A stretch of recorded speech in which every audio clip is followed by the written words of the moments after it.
The Rumble in the Jungle remains one of the most legendary and electrifying fights in the history of boxing. It was a true spectacle, culminating in what many regard as one of the greatest knockouts ever captured on film.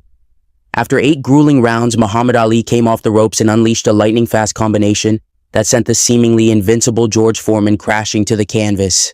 The image of Ali standing tall, staring down at Foreman as he fell in slow motion, has become one of the most iconic moments in sports history. The context: Ali, the underdog. At the time, few gave Ali much of a chance. Despite his incredible skill and unparalleled experience, George Foreman was considered unbeatable. His immense power and dominance in the ring had struck fear into the hearts of even the toughest competitors.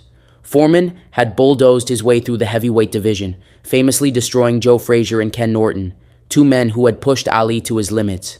Foreman's sheer physicality and aggression had left a trail of destruction, and many believed that Ali, who was seen as past his prime, wouldn't last long against him. Ali, however, had other plans. He knew he couldn't outmuscle Foreman. Few could. Instead, he would have to outthink and outmaneuver him. Ali's strategy was bold, unconventional, and risky, but it would go down as one of the most brilliant tactical performances in boxing history.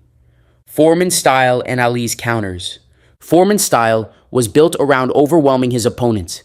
He used his long reach to control their arms, disrupt their rhythm, and set up his devastating punches. Foreman would paw at his opponent's guard, smother them, and then pull down their hands and head to create openings for his thunderous blows. Against most fighters, this strategy was almost impossible to counter. From the opening bell, however, Ali turned Foreman's strengths into weaknesses. When Foreman extended his hands to paw and control Ali's guard, he left narrow openings in his defense. Ali exploited these gaps with quick, straight punches, timing his shots perfectly to land cleanly. Foreman's attempts to grab and trap Ali's hands were also neutralized. Ali simply pulled his hands back and relied on his exceptional head movement to avoid incoming punches. While Foreman's head remained static, a key vulnerability, Ali's was constantly in motion, making him an elusive target.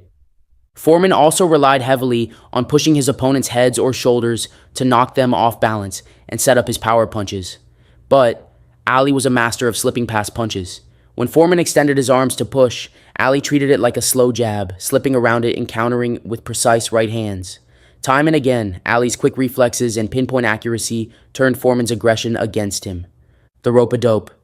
As effective as Ali's strategy was early on, it soon became clear that Foreman's ability to cut off the ring posed a serious challenge. Despite Ali's best efforts to stay mobile, Foreman repeatedly cornered him and unleashed powerful punches.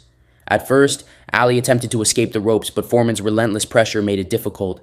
Then Ali made a shocking decision, one that would define the fight. He leaned back on the ropes and began taunting Foreman. "Hit harder," he challenged. "Is that all you've got?"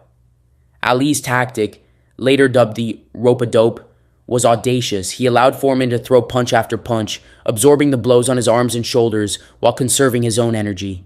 At the same time, Ali deflected Foreman's shots off the lax ropes and wrestled him in close to sap his strength.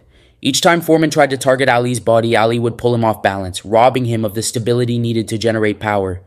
For round after brutal round, Foreman pounded away, convinced he was wearing Ali down. But in reality, the opposite was happening. Ali was playing the long game, waiting for Foreman to exhaust himself. The turning point. By the 6th round, Foreman was visibly fatigued. His punches lost their snap, and his footwork became sluggish.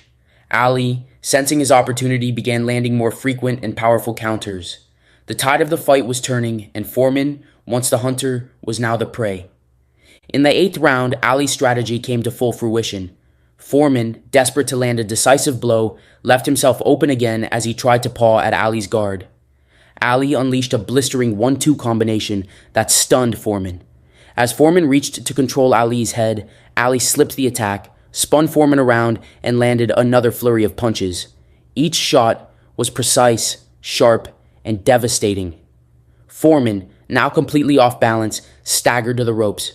Ali circled him, keeping him off kilter and landing a final angled hook followed by a powerful cross. It was the finishing touch. Foreman crumpled to the canvas in slow motion, his reign as the undefeated heavyweight champion brought to an end. Ali stood over him, triumphant, cementing his place as one of the greatest fighters of all time. The legacy. The Rumble in the Jungle wasn't just a boxing match, it was a clash of philosophies, styles, and strategies. It showcased Ali's brilliance, resilience, and ability to adapt under pressure. Against all odds, he defeated a seemingly unbeatable opponent through sheer ingenuity and grit. To this day, the fight is studied as a masterclass in tactics and strategy. Ali's rope-a-dope and his ability to exploit Foreman's weaknesses are lessons for fighters and fans alike. It's a reminder that boxing is as much a battle of the mind as it is of the body.